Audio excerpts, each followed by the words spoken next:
chi suona il campanello? Allora, a me l'onere di iniziare a parlare. È una grande gioia essere all'Ateneo Veneto, ove per la prima volta fui ospite nel 1976, agli esordi della mia attività, potremmo dire, giudiziaria e letteraria. I presentatori del mio libro di poesie in quel contesto furono il presidente del tribunale Gino Flezzer e il giornalista della RAI di Venezia, il conte Ranieri da Mosto, che oggi ho avuto la gioia di sentire. Devo ringraziare l'Ateneo appunto per avermi dato la possibilità di esprimermi all'Ateneo, ma soprattutto a Venezia, città da me amata.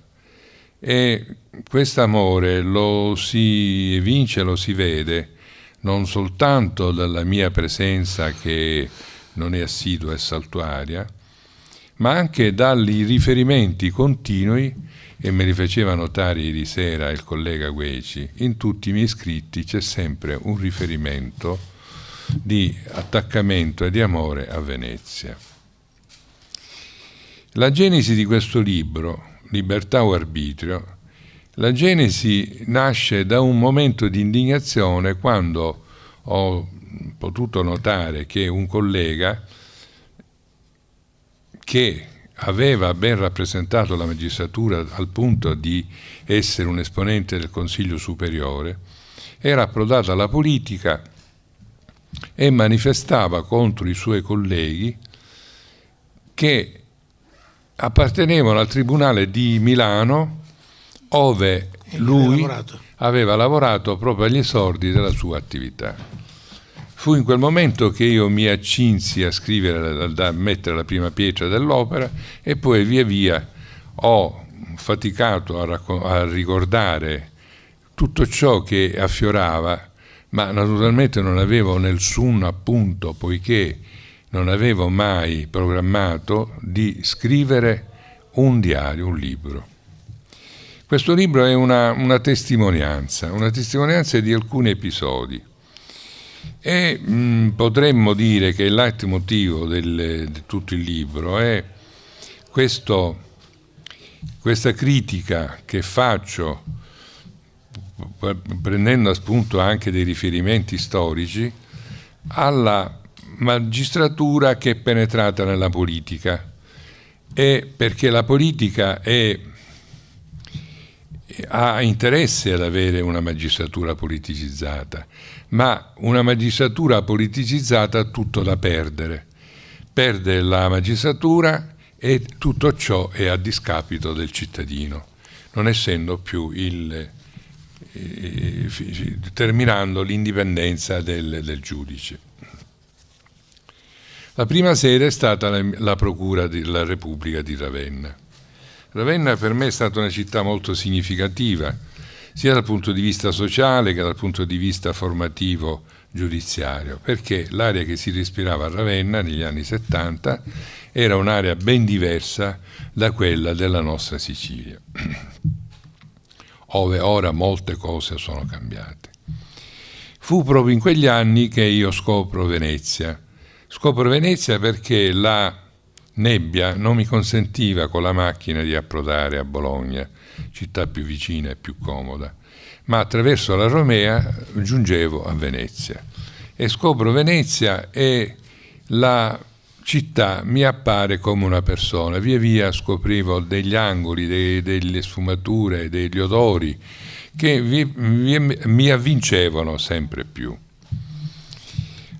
A Ravenna vissi 3 anni, tornai poi a Palermo con una grande emozione per il ritorno alla mia terra, anche perché non è che mi ero sradicato, avevo già una età, ero abbastanza maturo, ma ero penetrato nel contesto sociale e culturale ravennate e la Sicilia la vedevo soltanto nel momento estivo per le vacanze. A Ravenna dopo un triennio, a Palermo dopo un triennio alla Procura della Repubblica, poi trasferito su mia richiesta al Tribunale per i minorenni di Palermo, ove lavorai con una collega che già frequentavo, Francesca Morvillo, martire della terribile storia della nostra terra. Lì vissi il dramma delle adozioni. Non ne penetro in questo argomento, se poi volete fare qualche domanda è possibile. Dopo il Tribunale per i minorenni, negli anni 82-83 rientro al Tribunale ordinario. In quel momento nasce un fenomeno molto, molto strano, perché l'italiano amiamo la carriera, dobbiamo conoscere i nostri difetti. E viene fuori quel protagonismo dei magistrati, perché mentre quando negli anni 70 io entrai in magistratura, la carriera i magistrati la facevano soprattutto i civilisti, con sentenze che venivano pubblicate su riviste giuridiche, negli anni 70, quando esplode la mafia nella maniera più crudele, erano i magistrati penalisti che venivano con determinati processi. C'erano alcuni colleghi che chiedevano addirittura di affrontare processi gravosi di mafia, perché tutto ciò costituiva un titolo per andare avanti e per essere noti, tant'è che alcuni passavano poi in politica. La morte di Rocco Chinnici per me fu un grande trauma, perché ci frequentavamo con le famiglie. Negli anni 90 c'è il mio ingresso in Corte d'Appello e vissi il dramma dell'uccisione del presidente Saetta, che avevo visto soltanto un'udienza in sostituzione di un presidente che era assente. Questa prima parte del mio libro si conclude con le esequie di Giovanni Falcone e di Paolo Borsellino nella cattedrale di Palermo. È una pagina tragica, una pagina tremenda, in cui veramente la cittadinanza di Palermo per un giorno, per una settimana, visse un sentimento, oserei dire, risorgimentale e patriottico. Poi il tempo purtroppo assorbe tutto e non dico cancella, ma assopisce i ricordi. Nella seconda parte del libro non ne parlo, e sono tutti articoli di giornali che sono stati da me esitati negli anni 79, 80 e 81. Mi fermo adesso a questo punto e passo la parola ai miei colleghi. Grazie Antonio, buonasera a tutti, grazie di avermi invitato, avermi voluto a questo evento, di avermi dato ancora una volta l'onore di partecipare e diffondere si sente? Ecco, ora sì che non devo mangiare e di partecipare appunto anche a al travaglio umano che ha accompagnato la stesura, la pubblicazione di questo libro. Perché parlo di travaglio umano? Che quando avrete modo di leggere ve ne accorgerete subito, fin dalle prime pagine. Quando dalla prima pagina, quando la molla che ha fatto scattare il desiderio di Antonio di scriverlo, cosa che ha detto adesso, è stata quella della rabbia e dell'indignazione. E devo premettere una cosa che già ho detto in altre occasioni. Una delle cose per cui sono particolarmente grato ad Antonio è stato che quando mi ha chiesto per la prima volta di pubblicare, di presentare questo libro, mi ha dato una copia con dedica, dicendo che in questa dedica ha descritto la toga che ho indossato anch'io come la toga di un gentiluomo. E il fatto di avermi definito un gentiluomo è una cosa che ho trovato particolarmente lusinghiera. Mi auguro che non è stato un giudizio obiettivo, non tradico dall'affetto che mi riserva, perché fare il magistrato da gentiluomo è una cosa meravigliosa. Lui lo è stato sicuramente, lo è stato molto, lo è stato per certi versi anche troppo, perché Antonio Snato, per chi ha avuto modo di conoscerlo, è soprattutto un uomo gentile, che ha affrontato gli anni travagliati, il quarantennio di esercizio delle funzioni giudiziarie con animo gentile in una società, in un'epoca in cui invece quello che predomina costantemente, lo ha predominato anche nel mondo delle istituzioni, nel mondo della giustizia, nel mondo della politica, è stato invece il senso della rudezza, del sentimento contrario alla empatia, all'interesse, alla cura, alla pietà verso il prossimo, che sono i connotati della gentilezza, ma sono prevalsi e prevalgono stati d'animo e comportamenti che vanno in direzione assolutamente opposta. E il fatto che un uomo gentile, che ha scelto, e lo dice chiaramente, lo racconta nelle prime pagine del suo libro, di avere scelto di fare il magistrato perché animato da un fortissimo senso di giustizia vera, giustizia che è soprattutto cura, rispetto e tutela delle persone, delle figure più deboli, è qualcosa che nella sua vita poi ha avuto modo di riscontrare in rare occasioni. Invece, notando tante altre volte esattamente l'opposto, esattamente il prevalere di interessi particolari, di favoritismi, di opportunismi, di violenza nell'ambito delle stesse istituzioni che ignoravano, travolgevano i sentimenti di pietà, di amore e rispetto per il prossimo, che sono appunto quelli connotati alla sua personalità di uomo gentile. Il libro ha una serie infinite di esempi che egli richiama alcuni, sono stati rievocati tante volte, quello del padre che ha venduto letteralmente la figlia minorenne, venduto nel senso che tutti voi potete immaginare, per poter poi utilizzare il ricavato per comprarsi un'automobile di ultima generazione, aggiungendo poi, quando gli viene contestato da lui che questo comportamento gli avrebbe comportato la perdita della potestà sulla figlia minore, questo aggiunge e dice: ma almeno la macchina me la lasciate, insomma.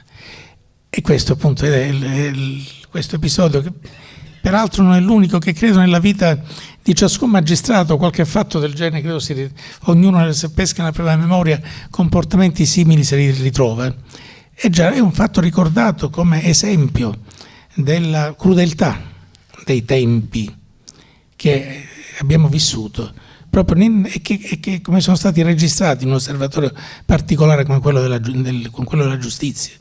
Ricordo ancora l'episodio di un funzionario di polizia che, senza che ve ne fosse bisogno, usa violenza verso un poveraccio inoffensivo, e questo poveraccio inoffensivo rimane paralizzato, menomato a seguito di questa azione violenta inutile che ha subito, e che poi, se non ricordo male, poi dopo qualche tempo addirittura si suicidò per effetto di questa menomazione. E ricorda questo episodio Antonio perché in quell'occasione, incaricato di trattare il caso, voleva procedere contro il funzionario di polizia che aveva abusato certamente dei propri poteri, e gliene fu bloccato e ostacolato dal suo procuratore della Repubblica, che credo gli sottrasse il fascicolo, qualcosa del genere. Questo forse c'è un altro episodio dove gli è stato sottratto un fascicolo, non ricordo. E quindi questo il fatto che nella sua esperienza professionale Antonio Snato cita continuamente ne cita tanti di questi episodi che si contrappongono invece all'empatia, alle esperienze positive che hanno accompagnato le sue esperienze di vita non giudiziarie, quando parla del suo soggiorno a Ravenna e delle persone, dell'umanità che ha trovato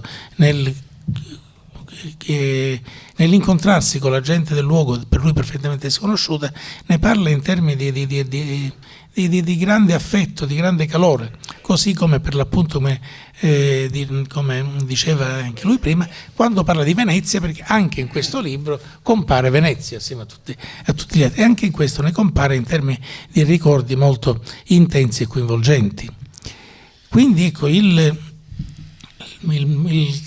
connotato con cui Antonio Snato descrive la sua esperienza di magistrato è un connotato di contrasto, di contrapposizione fra la sua fedeltà agli ideali che hanno contrassegnato, agli ideali di giustizia e di pietà che hanno contrassegnato la sua vita professionale e personale,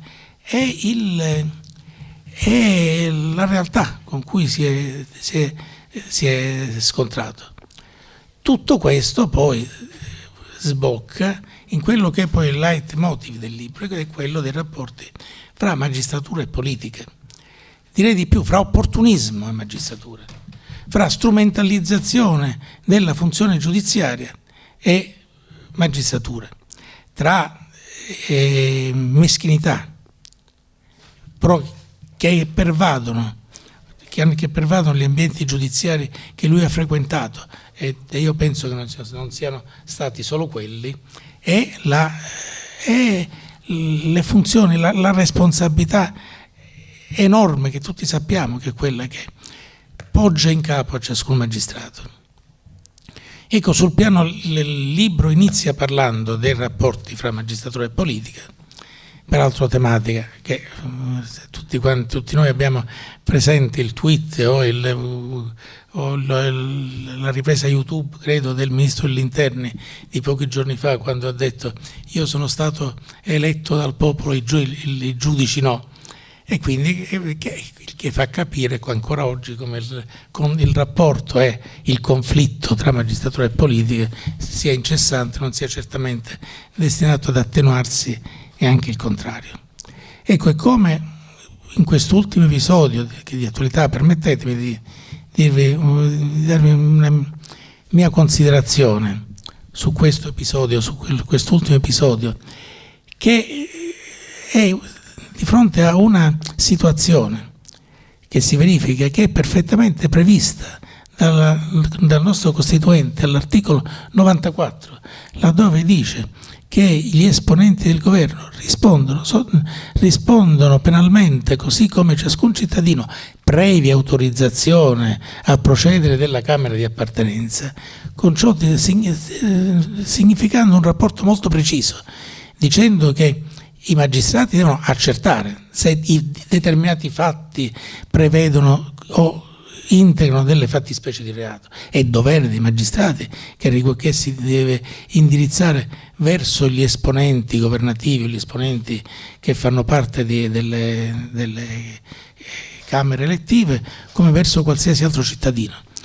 L'unica differenza è che poi nel momento in cui l'esercizio dell'azione penale, che non dimentichiamo è soltanto l'inizio di un procedimento, non certo la sentenza irrevocabile di condanna, in questi casi al Parlamento è riservato la facoltà di determinare se questa azione deve proseguire o no. E questo significa che in questo senso il Parlamento può valutare se le ragioni di carattere politico, quelle che sono l'interfaccia del essere stato eletto dai cittadini, debbono o meno prevalere sulla funzione giurisdizionale che esercitano i magistrati, che sono nominati per concorso, quindi non in modo elettivo, come espressamente e opportunamente in un preciso sistema di bilanciamento ha previsto il nostro Costituente. Quindi questa situazione, che è stata tradotta in termini sicuramente rozzi, volgari e inadeguati da parte del Ministro dell'Interno in quel tweet, descrive una situazione che il legislatore prevede perfettamente, ma che in questo caso è stata utilizzata strumentalmente. Perché? Perché si è detto quel procuratore della Repubblica è stato agito in modo politicizzato. Tra parentesi, quel procuratore della Repubblica, che si chiama Luigi Patronaggio, che io mi onoro di conoscere perfettamente, è tutto tranne che un magistrato politicizzato, e sono testimone del fatto della sofferenza con cui ha proceduto a quello che era niente più che il suo dovere e al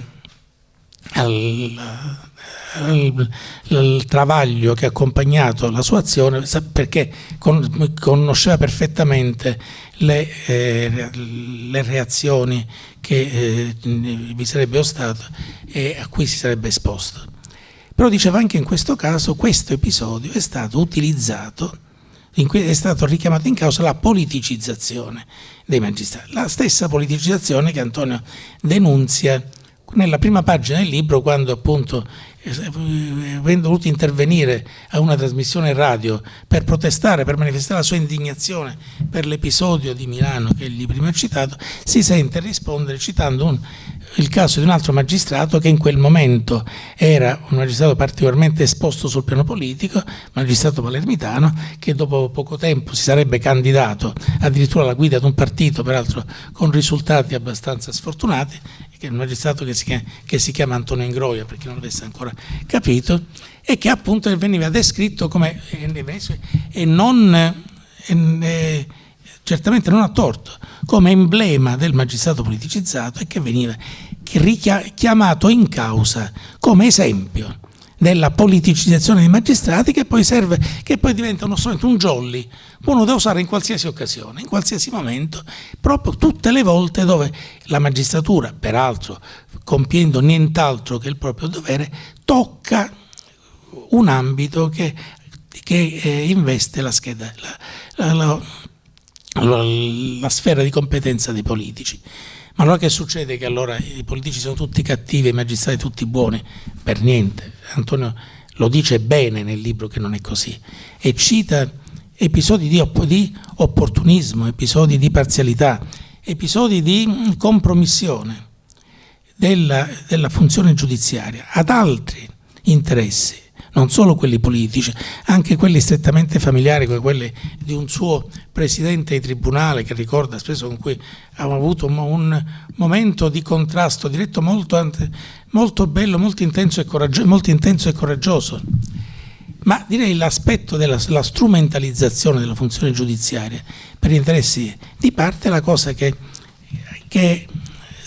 evidenzia, che denunzia in questo libro, e lo denunzia per esempio ricordando la meravigliosa figura di Rocco Chinnici, a cui dedica pagine intense e commosse, soprattutto citando le pagine del suo diario da cui emerge la solitudine estrema di Rocco Chinnici, il momento in cui, mentre qualche altro faceva antimafia di comodo, e lo ha ricordato anche lui, era quello che si esponeva in modo totale, cosa che poi avrebbe comportato il prezzo della sua vita, in un ambiente che lì è decisamente ostile, e Antonio ricorda in modo analitico una serie di passaggi dei diari di Rocco Chinnici, diari che sarebbe bene rileggere oggi a distanza di tanti anni, che mostrano la solitudine, i conflitti sotterranei con cui doveva affrontare quell'uomo che oggi tutti ricordano come un eroe indiscusso, eccetera, eccetera.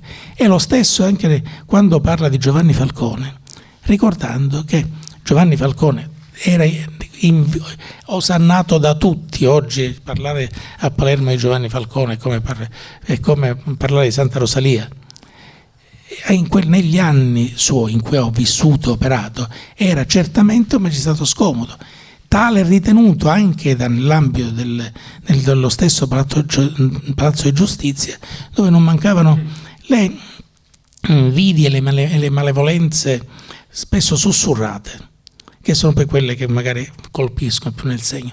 E ricorda Antonio amaramente come nel momento dei funerali di Giovanni Falcone, fra le persone, fra i colleghi che si sollevarono per sorreggere la sua bara, c'è stato anche qualcuno di quelli che lo aveva più aspramente contestato e criticato quando era in vita.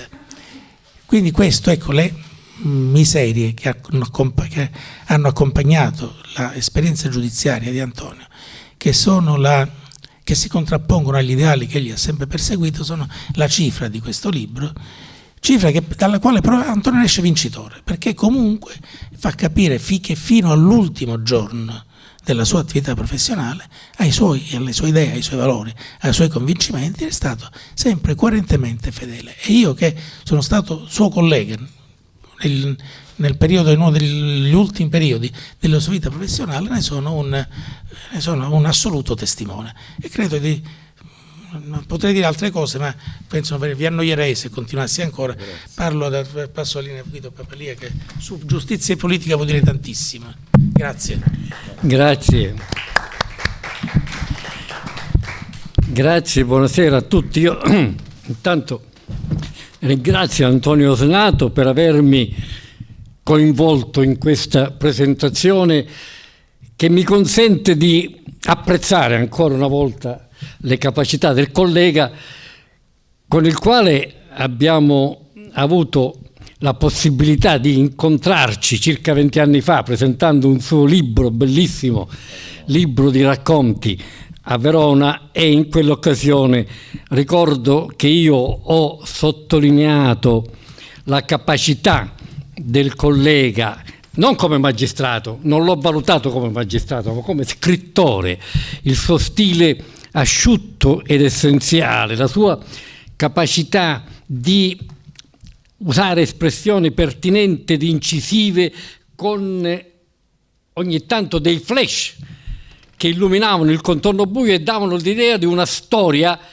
che poi razionalmente chi leggeva sapeva aggiungere, arrivare a conclusioni che lo stesso autore non dava, ma lasciava al lettore di cogliere. Quindi una capacità di comunicare eccezionale con questa tipologia di espressioni.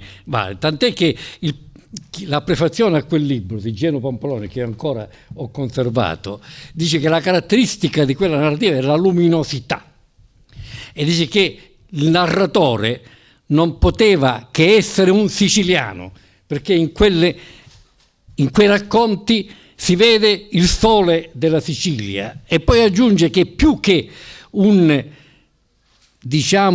rapportarlo alla razionalità europea di Sciascio o alla sensualità di Brancati, è vicino a Pirandello, perché il suo è quasi quel dovere amaro di Pirandello di capire e giudicare la vita. Ecco, è proprio con queste premesse che io ho apprezzato moltissimo il libro sul memoriale. Ecco, in questo caso Antonio Osnato parla della sua attività di magistrato, ma ne parla utilizzando sempre queste caratteristiche, questa sua capacità di parlare di fatti con flash e di lasciare al lettore di capire qual è stata poi e perché c'è stata una certa soluzione. Non è in questo memoriale che l'autore parla dell'io, non dice io ho fatto, né si ricava io ho fatto questo cercando di fare quello. Lui racconta dei fatti, e attraverso il racconto di questi fatti si desume qual è stato il suo ruolo, il suo intervento, e perché è stato capace, come diceva Pampalone in quella, di giudicare e capire la vita, specialmente incerta. A me ha colpito molto quell'episodio relativo alla ragazza che è stata vittima di violenza del padre e che racconta questo fatto, però ha paura di non danneggiare il fratello che vuole fare il carabiniere, e il giudice, ecco, che è Antonio Osnato, sostanzialmente capace di capire la verità e di risolvere la questione secondo vera giustizia, capisce che non è il caso di calcare la mano e aiuta sia la ragazza che il fratello nel fare una relazione più tenue di quel fatto. Ecco, qui allora si vede qual è la caratteristica. Allora, perché è importante questo racconto? È importante perché ci mostra l'attività del magistrato, quale deve essere e come deve essere posto come primo elemento dell'attenzione del magistrato il fatto che lo deve riguardare nel giudicare e non già l'io che si pone come giudice di quel fatto, ma il fatto al centro. E su quello poi il giudice deve essere capace di capire, come Salomone, che riferisce anche l'episodio di Salomone, di fronte alle due mamme che rivendicano la maternità del bambino, trova la soluzione migliore per vedere chi è la vera madre, quella che vuole la vita del bambino e non quella che vuole togliere il bambino all'altra e quindi accettare anche la morte. Ecco allora qual è il ruolo del giudice, che dipende dall'esame del fatto. E allora veniamo anche alle considerazioni che Antonio Senato fa in questo memoriale, che si conclude in maniera abbastanza netta e precisa. Io voglio leggere le ultime frasi. Che dire oggi dei giuristi e di taluni magistrati italiani che piatiscono una nicchia nelle segreterie o negli uffici di gabinetto di ministri o deputati e che fanno passerella nei talk show. Questa è la finale, per dire: noi non siamo quelli, i magistrati non sono quelli che si interessano ad avere incarichi, come si dice ora, extragiudiziari o ad avere incarichi politici. I magistrati sono quelli che svolgono questo ruolo. Ed ecco allora, come diceva prima Leo Gueci, che viene fuori qual è la funzione del magistrato, qual è la funzione di chi deve fare rispettare la legge. E deve farla rispettare non perché è il popolo che in un certo momento chiede una certa soluzione, ma la deve rispettare perché la legge, che secondo le regole del diritto, dello Stato di diritto, lo Stato si è posta con la Costituzione, ti impone di essere anche contro il popolo, quando il popolo non rispetta la legge. A maggior ragione quando il rappresentante del popolo non rispetta la legge. Ricordiamoci Gesù o Barabba e com'è finita. Quindi è la legge che deve essere sempre presente. Quando un ministro, e Leo Gueci lo sottolineava in maniera molto opportuna, si richiama alla volontà del popolo per fare quasi sottolineare una supremazia dell'esecutivo rispetto alla magistratura, è sicuramente in violazione delle norme costituzionali che espressamente dicono che tutti, nessuno escluso, dobbiamo rispettare la legge, dobbiamo essere osservanti delle norme, specialmente di quelle fondamentali che la Costituzione ci ha posto. Anche noi parlamentari, quando facciamo legge, deve dire il Ministro, siamo sottoposti al giudizio del giudice costituzionale se questa legge non è conforme a quei principi fondamentali che regolano la nostra convivenza. Ecco allora perché è importante sottolineare che il ruolo del magistrato deve essere questo, deve essere quello di essere garante nei confronti di tutti per la difesa di tutti, del più piccolo al più grande. E quando qualcuno, senza che ci sia una possibilità di eccezione, qualsiasi ruolo rivesta, Presidente del Consiglio, Presidente della Repubblica, dà ordini alla polizia giudiziaria di limitare la libertà personale di chiunque, anche dell'ultimo povero della città, quella persona sta commettendo un abuso e quella persona deve essere perseguita da una magistratura che è osservante delle leggi. Ecco qual è il fatto. Il collega deve. Il collega parlava, io dico ha fatto bene, però alla stregua di Manzoni, adelante Pedro, cum iudicio, forse il collega di Agrigento, quel cum iudice, non avrebbe dovuto attuarlo, perché se tu vai su una nave e vedi persone, il sequestro di persona, il tuo obbligo è liberarli. Avrebbe dovuto fare questo. Certo, avrebbe fatto un grandissimo favore a chi voleva che venissero liberati, ma era quello il suo dovere in quel momento, forse. Vabbè, chiusa parentesi. Quindi, se ne è cosa... Ne abbiamo parlato. Immagino. Qualcuno...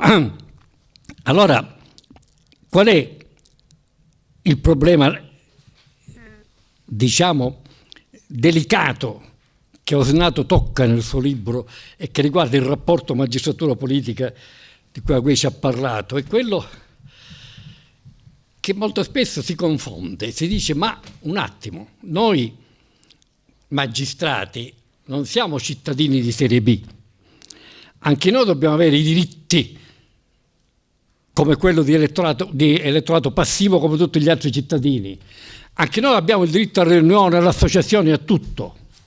Però è anche vero che noi, ai sensi di un articolo della Costituzione, possiamo, perché la Costituzione non lo dice espressamente, la Costituzione rimanda a una legge, possiamo avere dei limiti nella iscrizione ai partiti politici. Poi la legge è intervenuta solo nel 2006, che ha previsto come illecito disciplinare la iscrizione dei magistrati ai partiti politici. E di recente voi sapete che c'è stata una questione di cui si è occupata la Corte Costituzionale, che riguarda il governatore della Puglia Emiliano, che pur essendo in aspettativa o fuori ruolo, riteneva di non essere soggetto a questo limite della non iscrizione ai partiti politici. La Corte Costituzionale ha detto no, la questione di incostituzionalità è infondata, perché anche chi è fuori ruolo, essendo ancora magistrato, deve rispettare le norme che riguardano il magistrato, e che non è un limite. Ecco, allora cerchiamo di capire questo, non è un limite. Il fatto che il magistrato non si possa iscrivere ai partiti politici non è un limite all'esercizio dei suoi diritti politici, perché rimane sempre libero il diritto all'elettorato passivo, si può presentare e candidare a tutte le elezioni, non può partecipare, perché poi la norma della Corte Costituzionale dice che non soltanto non si può iscrivere a partiti politici, ma non può neanche essere coinvolto in attività di soggetti operanti nel settore economico-finanziario che possono condizionare l'esercizio delle funzioni o comunque compromettere l'immagine del magistrato.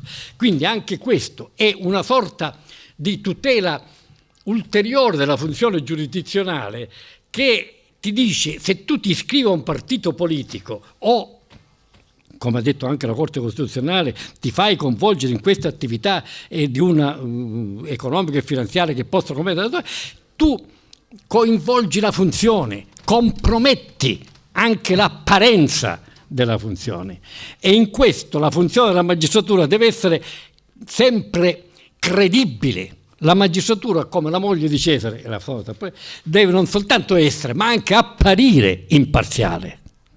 E allora la non iscrizione ai partiti politici è conforme alla Costituzione, non limita i diritti costituzionali, perché proprio per questo tutela quel dovere di disciplina e onore che deve essere presente in tutti i dipendenti pubblici, ma che nella magistratura è ulteriormente sottolineato per questa sua particolare caratteristica. Certo, il magistrato poi deve essere, e questo Osinato ce lo dice nel suo libro, deve essere capace di capire la vita del giudicare, perché non deve, facciamo un aforisma di Oscar Wilde, mi pare, tu riporti nel libro qualche aforisma di Oriani, Oscar Wilde, che dice: il giudice si ritiene talmente incorruttibile che si dimentica di fare giustizia. Ecco, stiamo attenti a questo, naturalmente, però certamente l'incorruttibilità è qualcosa che deve essere non soltanto nei fatti, ma anche nell'apparenza, una maschera di dignità della magistratura. Ecco perché il rapporto magistratura-politica deve essere sempre tale da consentire che non ci sia una compenetrazione, che non ci sia un legame diretto, che io non utilizzo la mia funzione per avere vantaggi politici. Al contrario, posso invece, quando ho incarichi politici, sfruttare la mia attività politica per favorire una attività sempre più rigorosa della giustizia. Quindi credo di aver concluso. Grazie. Io ringrazio i miei relatori e voi tutti che siete venuti facendo queste scale impervie, ma vorrei concludere proprio facendo eco alle parole del collega Papalia, dei miei pensieri che sono avulsi dal libro sulla libertà o arbitrio. E vi leggo questi appunti che ho preparato. La Costituzione, posta a presidio delle civili libertà e dell'ordine sociale, pone il principio della legalità, in forza del quale non solo i cittadini devono obbedire alle leggi, ma gli stessi organi dello Stato devono esercitare i poteri ad essi attribuiti, entro i limiti assegnati dall'ordinamento giuridico. Da parecchio tempo si avverte e si parla delle crisi delle istituzioni. La meccanica delle istituzioni risulta alterata dalla strumentalizzazione fattane dai partiti e dai sindacati, i quali non esplicano più la funzione a servizio della cosa pubblica, ma esprimono la loro presenza in chiave di gestione di potere per il potere, con conseguenti lottizzazioni del sottogoverno. Oggi si fa poco uso della parola funzione, mentre si preferisce usare il termine potere come equivalente della funzione. E ciò perché, come spesso accade, colui che è investito della funzione pubblica la gestisce per fini personali. Questa libidine di potere costituisce l'aspetto patologico della funzione e così la frenesia di potere riesce a mutare politica, cultura, famiglia, ideali, religione, costumi. Il principio di legalità applicato all'attività degli organi giurisdizionali si traduce nella soggezione del giudice alla legge, soggezione totale, nel senso che al giudice non è dato di derogare al dettato della legge, e soggezione esclusiva nel senso che egli è tenuto a prestare obbedienza solo alla legge, articoli 101 e 104 della Costituzione. Costituiscono pertanto tradimento della Costituzione le sentenze in chiave ideologica di taluni magistrati, i quali le hanno emanate all'ombra di inammissibili coperture politiche.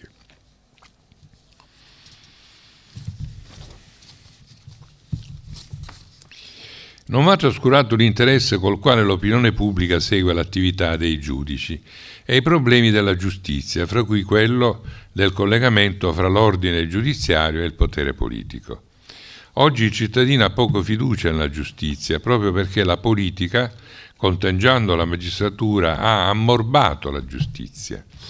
Dei togati che diventano parlamentari si è molto dibattuto sin dalla Prima Repubblica. Un intervento autorevole è stato quello di Giulio Andreotti. Egli ha affermato che la presenza dei magistrati nelle prime legislature repubblicane è stata molto scarsa, trattandosi di giudici a riposi per limiti di età, così Azzara e Pafundi.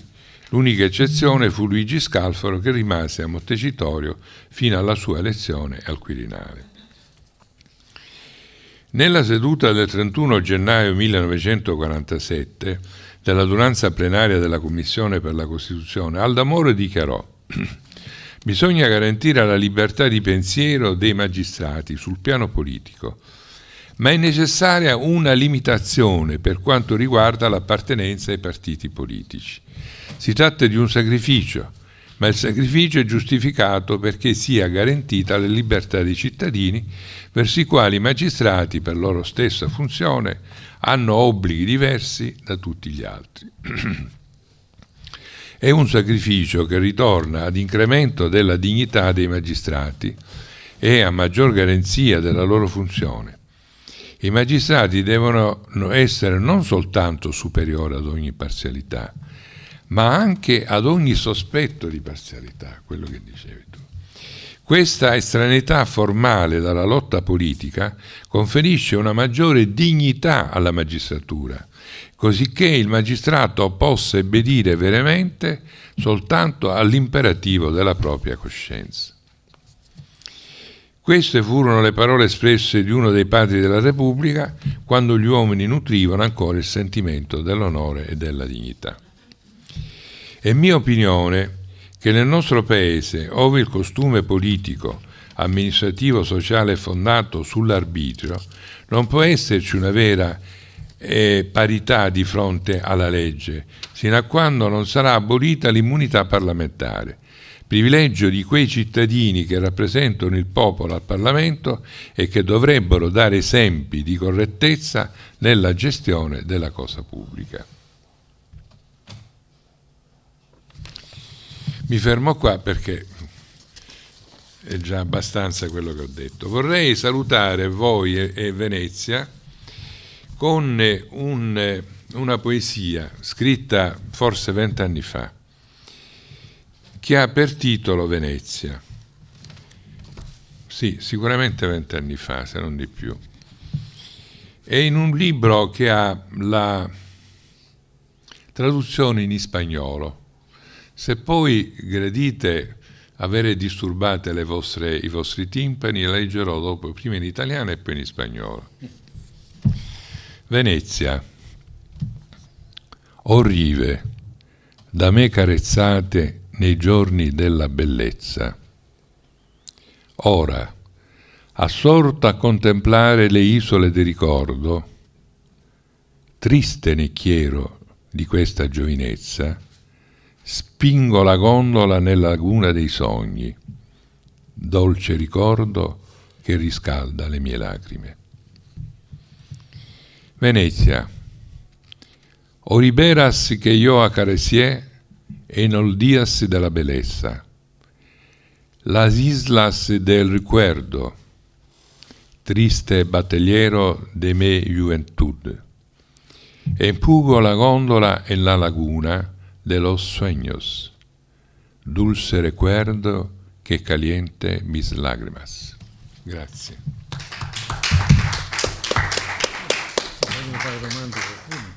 Sì, se volete fare qualche domanda a tutti noi. Adesso vedete qualcosa? No. Vedete qualcosa? Intanto abbiamo un collega, il collega del che poi è procuratore aggiunto a Venezia, che di politica, rapporti con la giustizia se ne intende. No, innanzitutto complimentarmi con l'autore, dire che è stato un piacere e un privilegio esserci, avere ascoltato i tuoi colleghi, il collega Papalia che non avevo mai incontrato prima, ma di cui ho avvertito immediatamente tutto il valore e tutta la sapienza.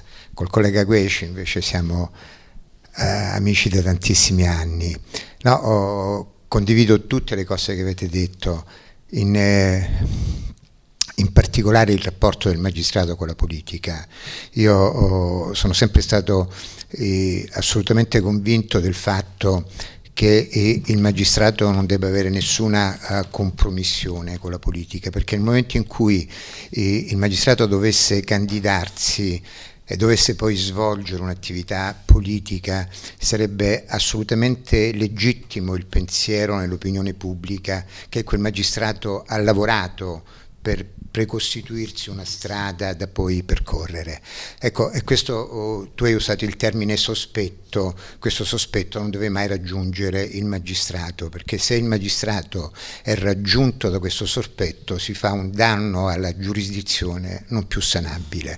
Quindi ecco, io devo dire, e lo dico con assoluta convinzione, dopo 40 anni di toga, ecco, si parlava di toga, io sono 40 anni che porto con orgoglio e responsabilità la toga, devo dire che sono assolutamente convinto del fatto che per quanto mi riguarda mai farò politica, né adesso che sono in servizio e ancor meno quando sarò in pensione, perché ripeto, non vorrò, forse avrò sbagliato nella mia vita, chi può dirlo, forse sì o forse no, però la cosa che mi rende sereno e che mi rende tranquillo è che tutti potranno essere sicuri del fatto che ho sbagliato in assoluta buona fede e mai che ho sbagliato perché avevo da perseguire un fine diverso che fosse il fine di giustizia. Quindi davvero grazie per quello che ci avete detto.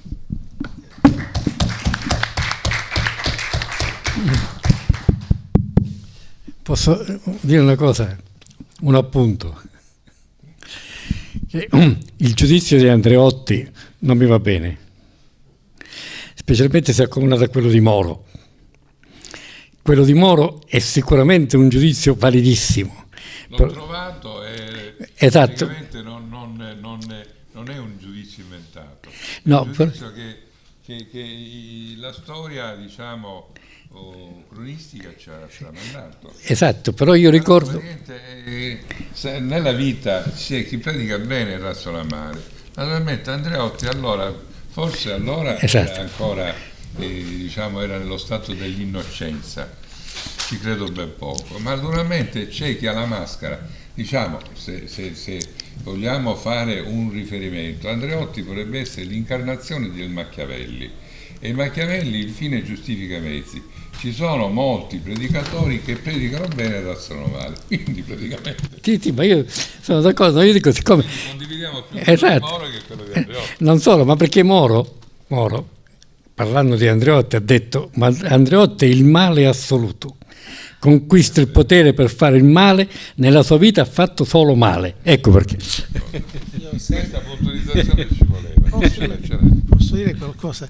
La tematica è interessantissima, profonda. Le cose che ha detto Adelchi le condivido proprio parola per parola, quello che ha detto prima. E ho proprio di esperienze, anche personali. Io non vi nascondo che sono andato in pensione un anno fa, in Sicilia ci sono state 2 elezioni subito nel corso dell'anno. Io ho avuto più di una tentazione anche a poter, d'altronde essendo in pensione, anche come diceva Andreotti, per l'appunto avrei anche potuto farlo, ho avuto delle tentazioni proprio sulla base di quelle, facendo quel tipo di considerazione che diceva prima Delchi, che mi hanno portato a allontanarle queste tentazioni.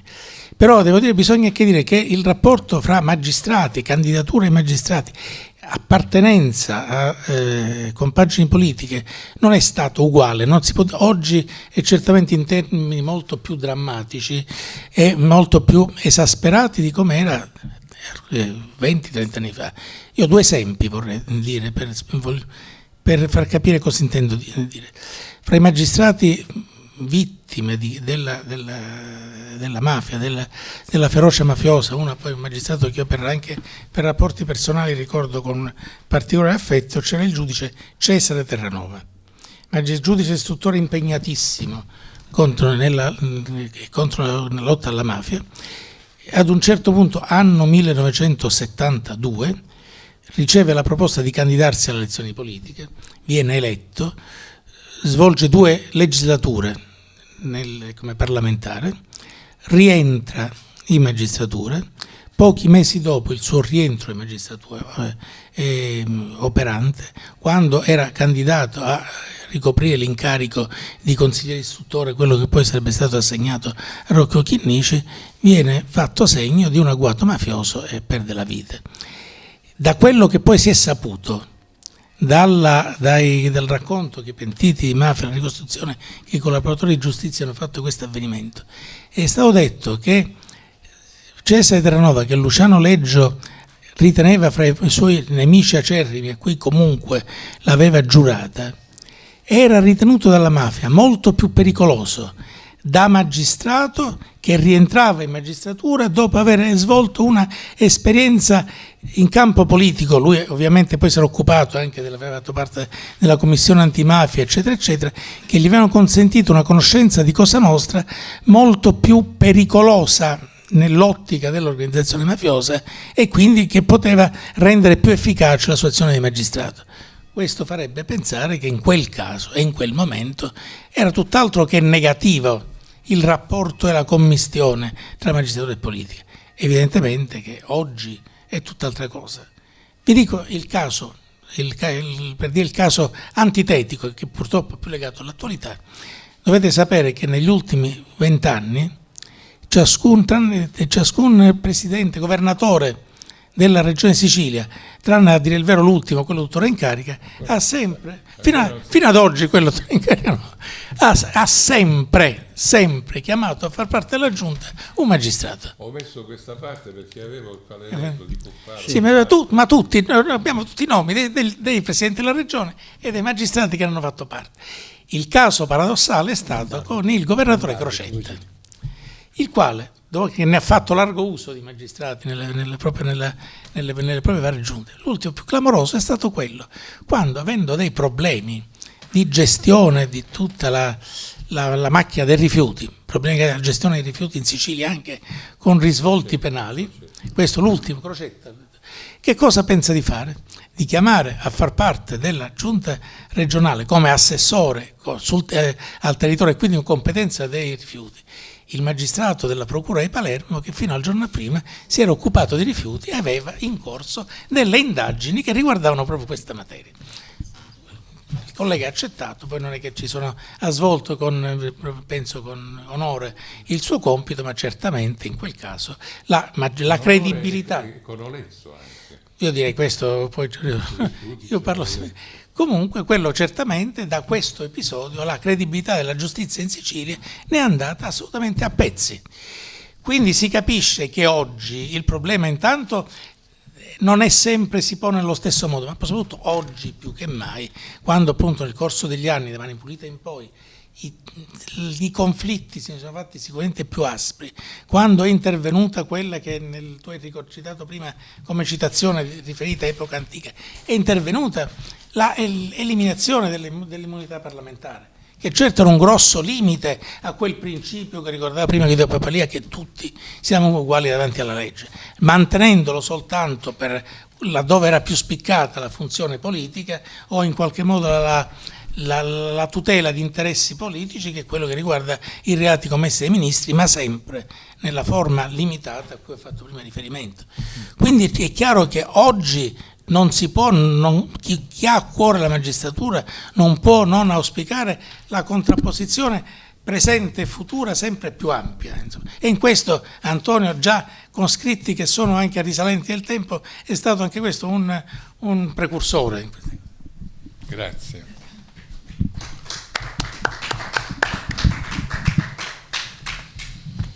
Bene.